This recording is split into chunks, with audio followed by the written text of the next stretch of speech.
Um,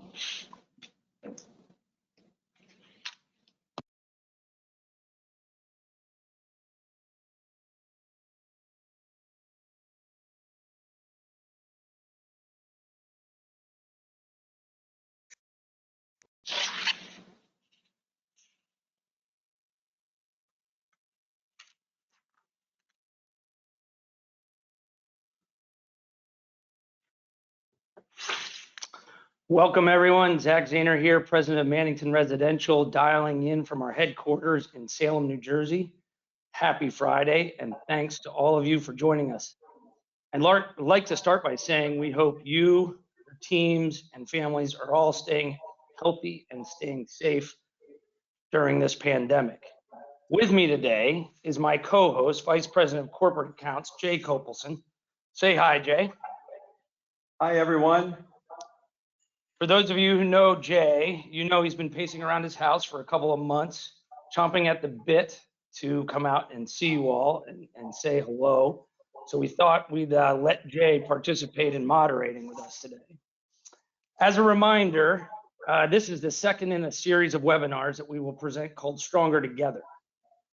The series is designed to provide a unique forum and a real-life perspective for our dealer partners on how their peers are handling different aspects of the pandemic and navigating the issues of the day.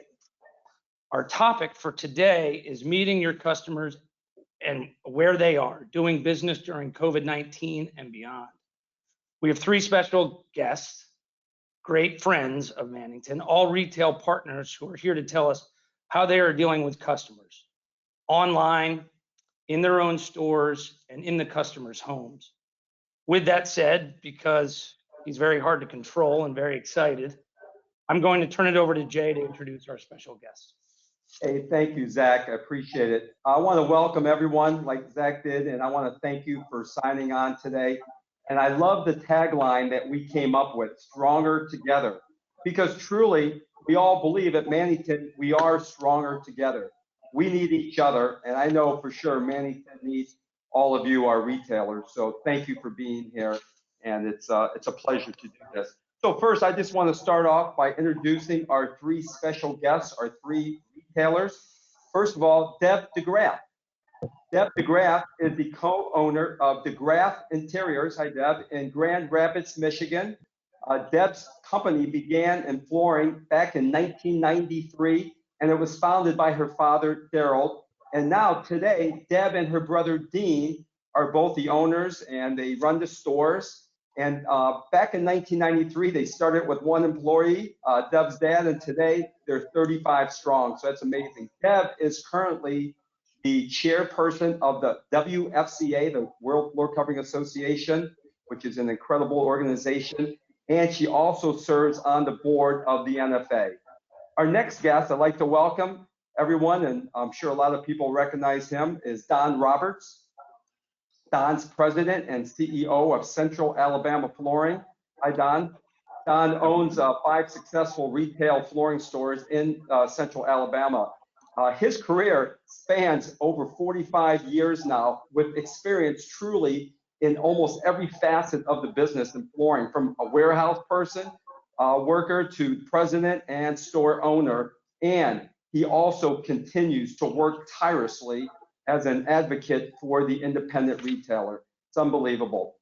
He is currently the secretary of the WFCA and also the vice chair of the Floor Covering Education Foundation. Thank you, Don. And finally, I'd like to introduce all of you to Sam Okrent.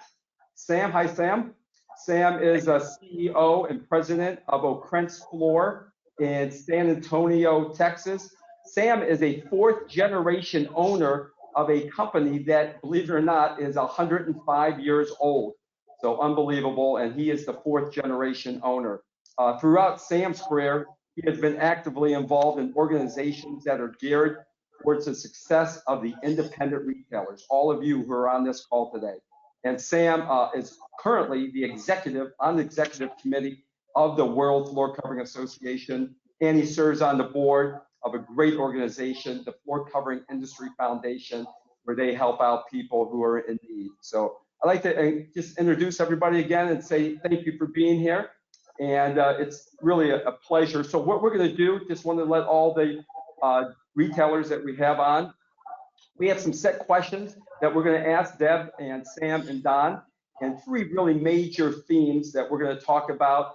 And then if all of you on here, if you have questions, I know you're all muted, sorry about that. But if you would like, please type in the chat room, in the chat area, what your questions are, and we're going to really try to answer those questions because I think that's important. And I love this Stronger Together because now you get the network with the retailers, and here with three of what I think are some of the finest retailers out there, like all of you on here have to say. So we're going to get started, and my first question is going to be for Deb. And as you know, all of us, I mean, things are changing so rapidly. All the states are in various stages of reopening or considering reopening. So Deb, I'd like to start with you. Can you just give us a quick snapshot of where you are? Of course, she's in Michigan, and your reopening status and how you are engaging with customers now. Absolutely. Thank you very much, Jay, for having me on the call. I certainly appreciate the opportunity to share kind of what we're going through here in Michigan. So actually just recently, just last night, officially, it was announced that we are going to be able to open the construction segment. That wave or phase of opening is going to start next week, Thursday. So we're extremely excited about that. Our actual stay-at-home order runs through May 15 at this point, but finally we're allowed to, the construction segment is being considered essential. So we're going to be able to get back to work in people's homes, I guess, more openly and not have to quantify so much of the essential status of each individual job. And we have many builders who have been chomping at the bit to get back to business. So we're excited to be able to do that next week. We're actually going to open our showrooms next week by appointment only. Our showrooms have been completely closed since the middle of March. We did not lay off any of our people, so we've continued to do things throughout the time we've been closed. But we are going to open and allow customers in our showroom for the first time next week. The following Monday, we're going to open up our showrooms completely. So we're extremely excited about moving forward with some of the getting back to normal.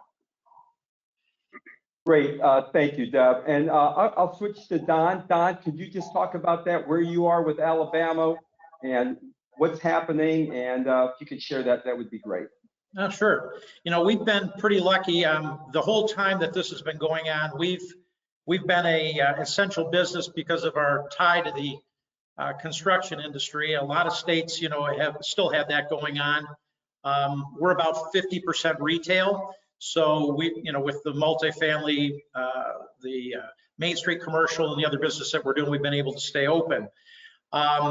As of actually today, May 1st, they are opening most retail businesses in the state of Alabama. You know, exceptions are, again, our restaurants, which are still doing takeout and drive-through business. They weren't really never shut down. But as of today, we can open with 50% capacity. Again, I don't know how they're going to, you know, calculate 50% capacity. I mean, the floor covering stores have social distance since the beginning of time. I wish we had 50 to 100 people in our stores at one time. But now in Jefferson County, where 3 of my stores are in the city of Birmingham, it is now required that if you go out in public, you have to wear a mask. And there are fines possibly up to $500 or time in jail, I guess, if you're flagrant with it. So, but we've been pretty good. I mean, it's that gray area. We chose to stay open. We chose to, you know, social distance. So things have been good along that route.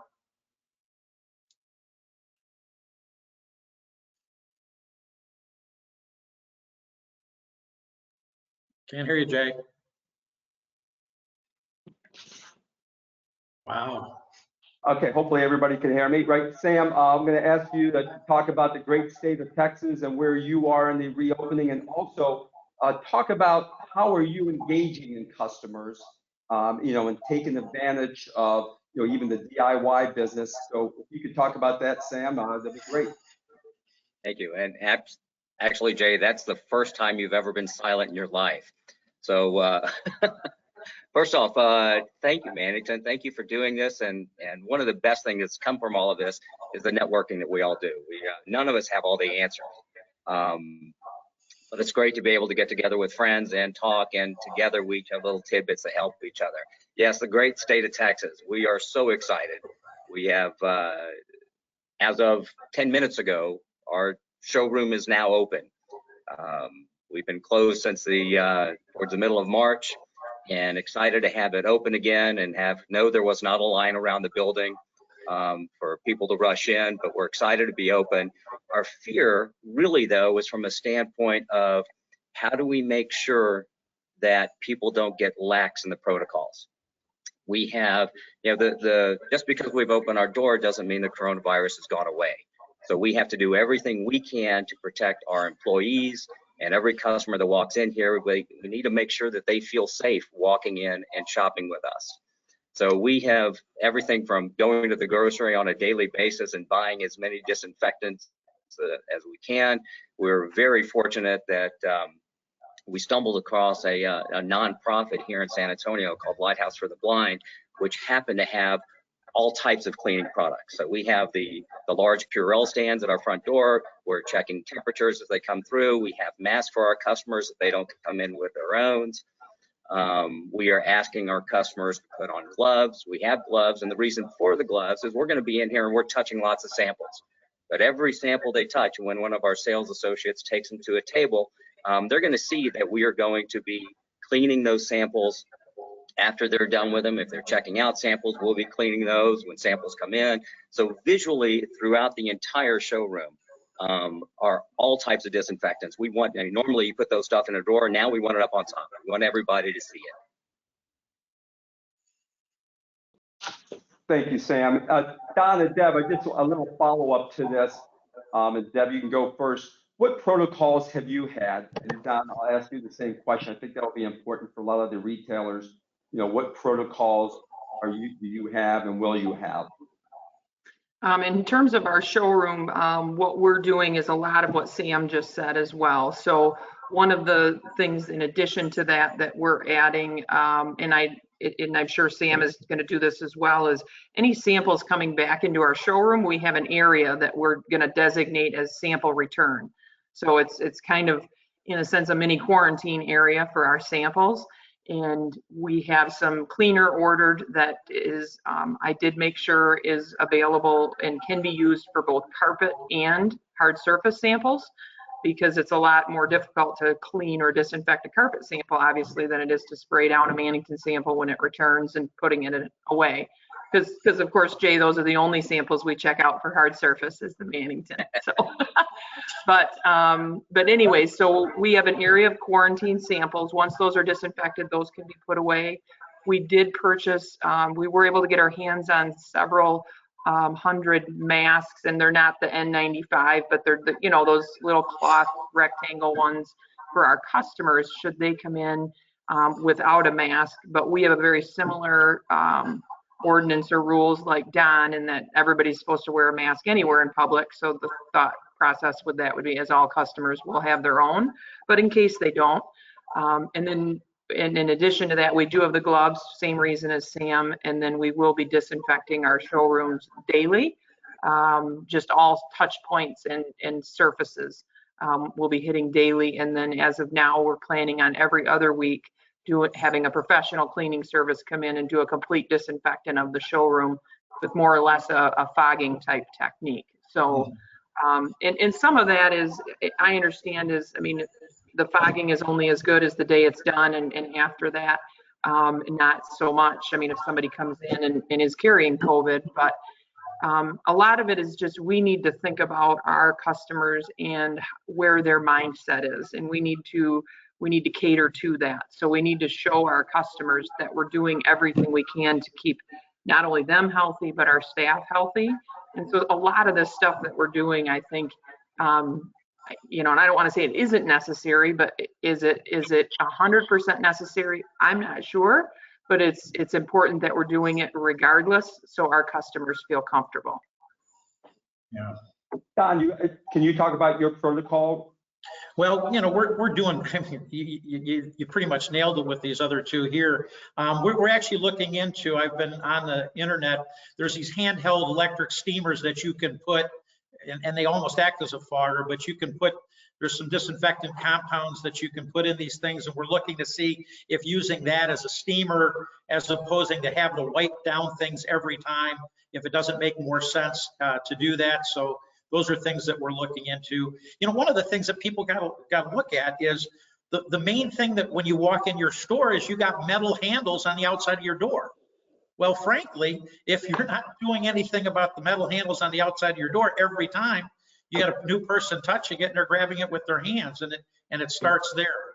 I don't want to give customers a false sense of security either, but you've got to be very careful at what you tell people you're doing, because you have to justify and back up and support, because you definitely don't want to have a legal action when it comes to some of those things as well. So let me ask you guys, and it doesn't matter what order, what cleaning products are you using? I mean, is there a brand name? I think that's important. I mean, so I don't know if the three of you have a type of cleaning products where you clean your samples that you may be using.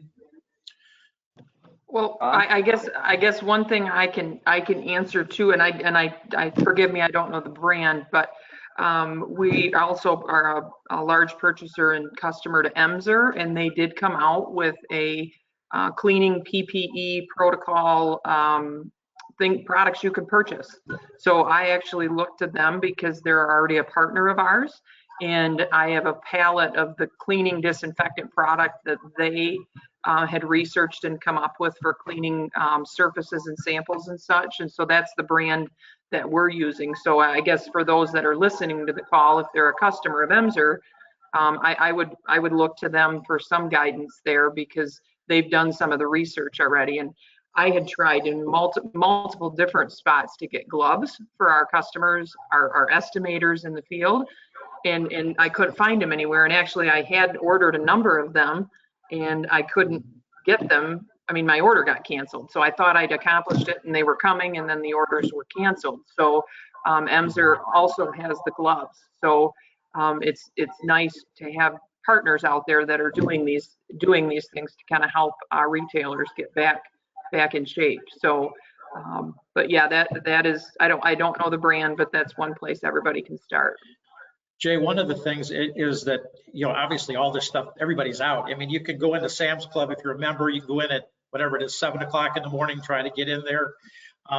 My partner, her daughter's a nurse, and we went and bought Everclear from the liquor store and took it to our local drug store, and they were able to take the Everclear and mix it and make it into hand sanitizer, for us. You got to get kind of creative out there. A lot of these disinfectant products, you just got to read the labels. Most of them will say it kills 99.97% of the germs. So you just got to look out there. Clorox and water, there's ratios all over the internet telling you, what to mix and what to use and what to spray.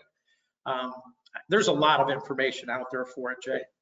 I know there's also, real quick, Sam, there's with Microban, which is a great product. That's where I was going. Yeah. Oh, good. And I'll let you expand on that. I obviously, this is not an infomercial for Phoenix, but Microban antimicrobial will continue to kill these things, I guess, up to 24 hours. So Sam, I don't know if you want to expand on that. Exactly. And the other side to it is, from a name brand, whatever we can put in front of the customer that they recognize. There's a comfort in seeing Clorox, seeing Lysol, and now seeing Microban because of the advertising Microban is doing. And fortunately, it is with Phoenix. And so, I think that is going to also translate into more sales of people looking for those types of products. If it's naturally got Microban in it, they're going to lean to that direction. So it'll actually help start a conversation with our customers as well as to which direction they should be heading. Because we don't know where the next coronavirus is coming. So can we cut our Phoenix samples and just rub people down with it? Is that what you're saying? You can. Yeah, you're just going to have to buy more, Don, but yes. So I think we really, this was great. So I'm going to turn it back to Zach, and we're going to kind of switch to our second theme. And Zach, I'll let you talk about that. Well, Jay is going to let me jump in here with one question. I can't let him have all the fun. Don, in Alabama, you've been open to some degree throughout the spring, and one topic that we've heard from our retail partners are very interested in is how are you engaging the process of entering a consumer's home to do an installation, and how has that changed? How are you monitoring protocols that you've put in place? I know a lot are interested in hearing about that. Well, now we have had, several customers, we get a couple every week that prefer not to let us come out. They prefer to put this off a little bit. But I will tell you, probably 98% of our installations or even more have gone and we've done the installs. Keep in mind, in the floor covering business, a crew goes out to a house. Typically a crew is a couple people. And if the homeowner's home, which today, obviously they're all home for the most part. Normally we'll go into a home, everybody will be at work, the kids will be at school, you won't have a bunch of people around there. So we have to be a little bit more cautious today than we would normally. But, our guys are wearing masks, our guys are all wearing gloves, and we're not doing any more interacting. Like they do ask, when they first go in the customer's home, they do ask if they can wash their hands. Because again, we want to make sure that the customer knows we're trying to be clean. And 98% of the customers say, absolutely, we got it set up. We knew you were going to ask that anyway, because we've been telling them the day before when we call for installs, and then they get to work. Obviously with all the commercial work, which is really what we've been doing, a lot of Main Street work, because we've been calling people to get work, they're empty.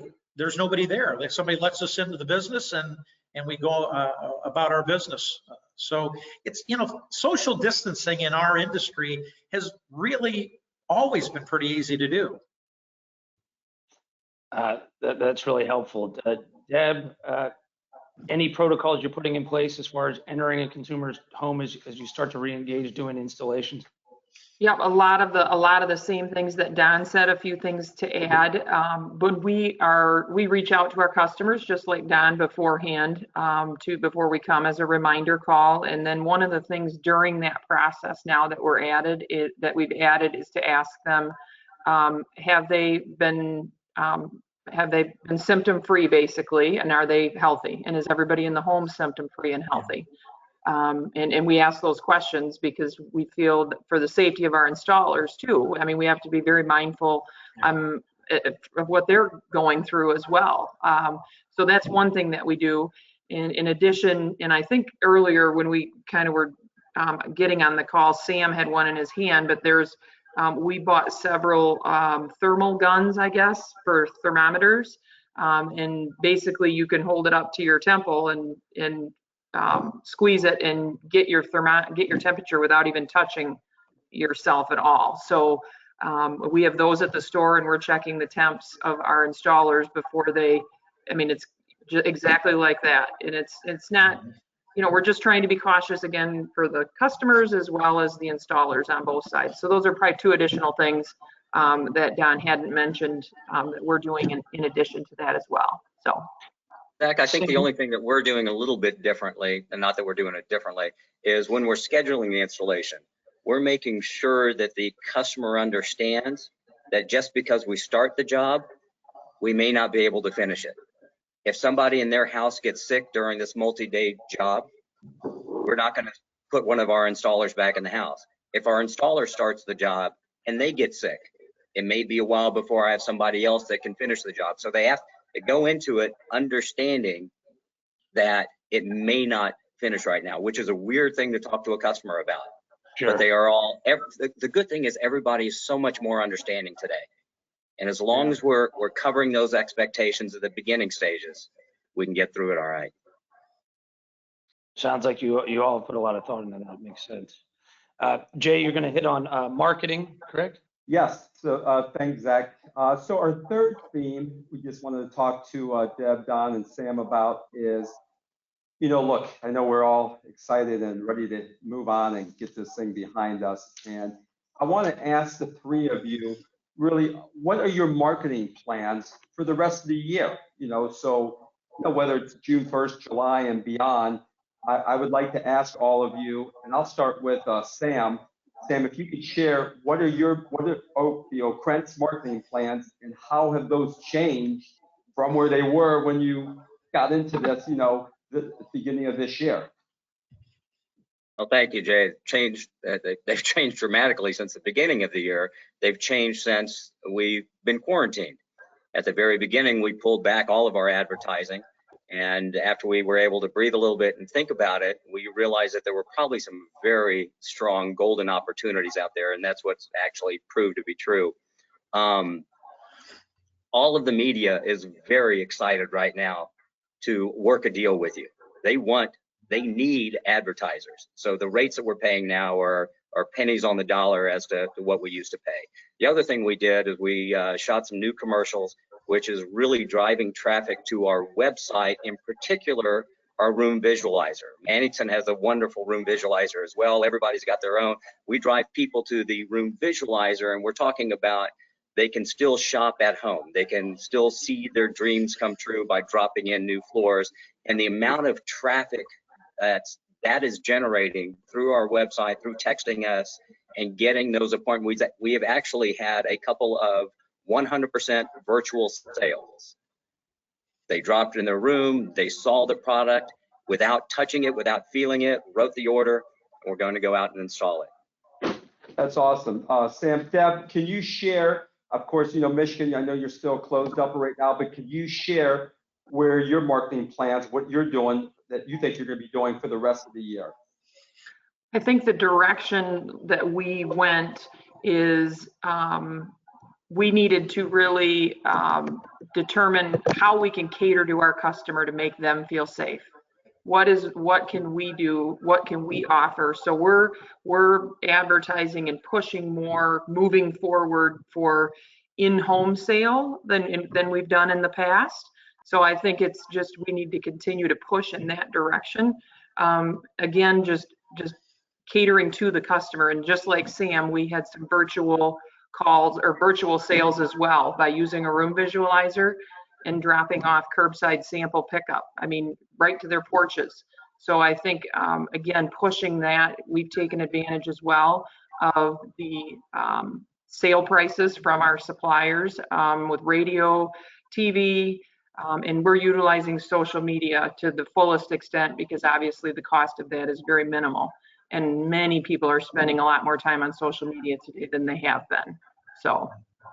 Good, thank you, Deb. And Don, if you could share with our audience, what your plans are, your marketing plans and changes, from where they were and where you're going for the rest of the year, Don. We've been advertising right through this process. We've changed our message a little bit. Actually, our last couple ads, we actually recorded the ads on our iPhones. My partner Terry and I did one of them together. It was more of a, soft sell, just tell you that, hey, we're ready here when you're going to be ready. But we actually just launched one today with couple of my managers because we just opened back up, and it's amazing what you can do. You want to keep your name out there.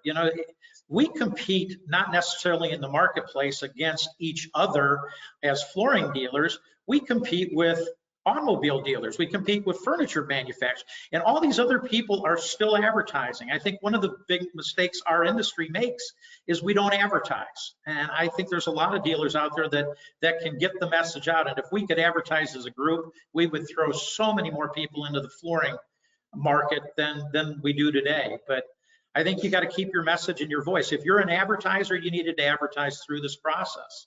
Now, most of my vendors, the TV stations and stuff, they've given me either free spots or no more than half off my regular buy, which has made it easier for me to stay on and can keep the message going. So they're hungry. They want to keep you going.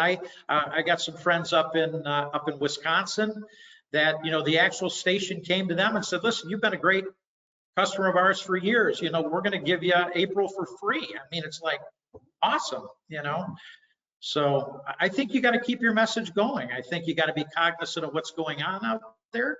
But I think you need to keep your voice and your company name out there. I agree. I think those are great plans. And, I was reading an article from, I think, JP Morgan, and they are talking about the flooring industry, that the third and fourth quarter could be very good for us. And hopefully they're right. I know the three of you and everybody on this call are hoping for that. So I'm encouraged, something that, look, this happens out of our control, but we as retailers, and we can control what we do. And we're going to keep working hard, and hopefully we will have a good third and fourth quarter. I'm going to turn it back over to Zach for a few things. Yeah, we received a number of questions in the chat that came through, and thank you all for submitted questions. We believe we've worked in the answers to those questions in your responses, so thank you very much. And before we move to close, and we're moving towards the end, we do have a special guest who has crashed the party here. I'd like to introduce Keith Campbell, the chairman of the board of Mannington. We have properly socially distanced. He is a family member, so he's going to take my slot here.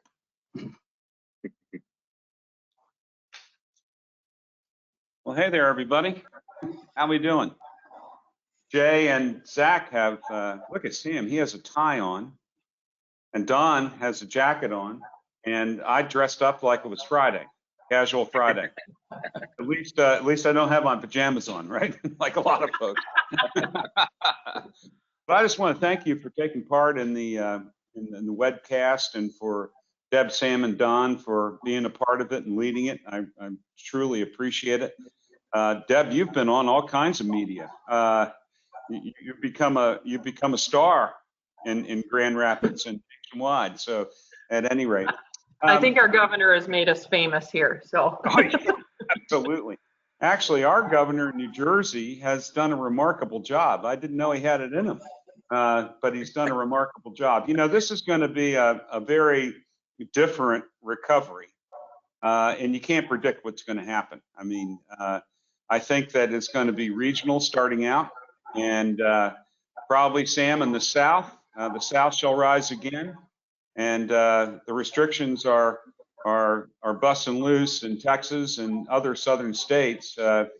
Don, you guys just got banned from the beaches in Orange County. I mean, the people that we have to protect are older people, and they're obese, and they're not the ones generally to go to the beach. So at any rate, but nonetheless, in the Northeast, we're going to be hunkered down for quite a while, I think, just due to the nature of what has taken place. The one thing I want to say, and I know it's true in what we've had to be dealing with here at Mannington, cash is king. Cash and liquidity is king. And we've curtailed a lot of spending and have done a lot of things in order to hunker down. We've had curtailments in our production operations. We haven't shuttered plants as much as we've staggered shifts being laid off one week to another, depending upon the product lines. And we've also had some staff that have been furloughed as well. All that is understandable considering the reduction in sales that we've experienced. And the same thing is true with our competitors as well. But cash is king. And be mindful of your cash as business gears up, because it will run on your working capital, whether it be your receivables, you name it. I mean, it's all part of it. And so one thing I look at every morning is cash and liquidity. I've long since turned around and said, I'm not going to compare anything to last year, because there is nothing comparable to any period of time that we've seen. And I've been in this thing for 43 years now. And this is one to go down in the history books. One other thing, and I have Laurie here with us from our marketing department. We're going to start a social media campaign at Mannington starting, next week, I think, Laurie? Yeah. And it was my idea. And I have about 2 good ideas a year, according to my wife, Shirley. And but the campaign is going to be American Jobs Matter. And we're going to highlight people that are working in our manufacturing operations, because indeed this is an employment crisis more than anything else. There are 30 million Americans that have been affected and likewise the same in Canada. And this is an employment crisis. And I just want to highlight the fact that I'm so proud of what our manufacturing teams have done, our people that are here at Mannington. And I want to promote that and promote how American jobs truly matter at this period of time. So we're going to be putting it out on the social airwaves and a couple trade ads and the like. We haven't cut the trade ad by yet, but at any rate, I'm looking at Laurie. She's nodding her head. So at any rate, she's going, oh, you know, but at any rate, we're going to be hitting it. And so pass it along. American jobs matter. We got to get this country back to work. And I thank you all for your dedication and loyalty to Mannington through the years. We're going to get through this. We're going to get through this. And maybe we'll hoist a drink at Surfaces and talk about some stories as to how we hunkered down and got through it. But again, thank you very much. So Jay, back to you, buddy. Thank you, Keith. Thank you. Keith, thank you. And I'll turn it back to Zach Yeah. for some closing remarks. Thanks, Keith. Certainly some important messages. Cash is critical for all of us. We know a lot of our retail partners have been looking at that and went through the SBA PPP process, which we hit a couple of weeks ago, which has been critical in keeping the cash flow going. And then obviously employment is going to be the driver of our recovery for all of us, regardless of the channel that we're focused on. So we are going to be touting the importance of American jobs as a big marketing message.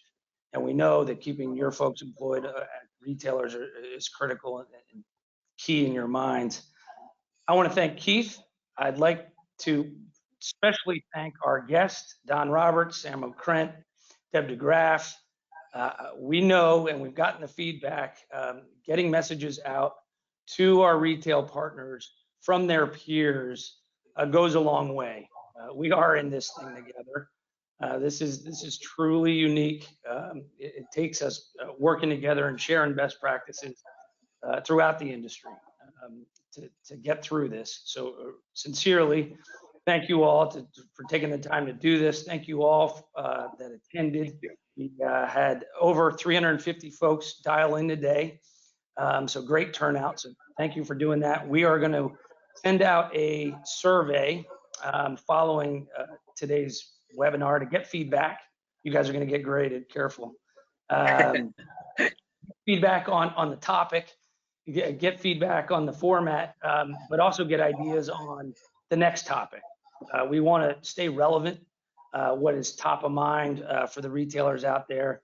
So please, those in attendance, take the time to give us your feedback, take the survey and shoot it back to us. Jay, you did great, buddy.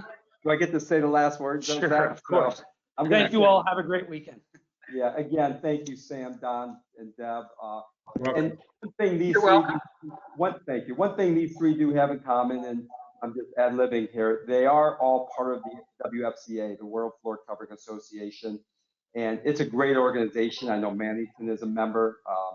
So anybody who's on here, if you're not, I encourage it. I think membership is free right now, and it is good. So these three have really championed it, like Keith Campbell did for many years. But it's a great organization in good times, but especially in bad times or tough times. I know Zach and I will agree that the information that we're getting by far is coming best from the WFCA and on the leaders, which these three are all leaders. So, and I'll say at the end, we are stronger together, Mannington and all of our retailers. We don't live without you guys. So thank you very much. Thank you all. Have a great weekend. Thank you. Bye, guys.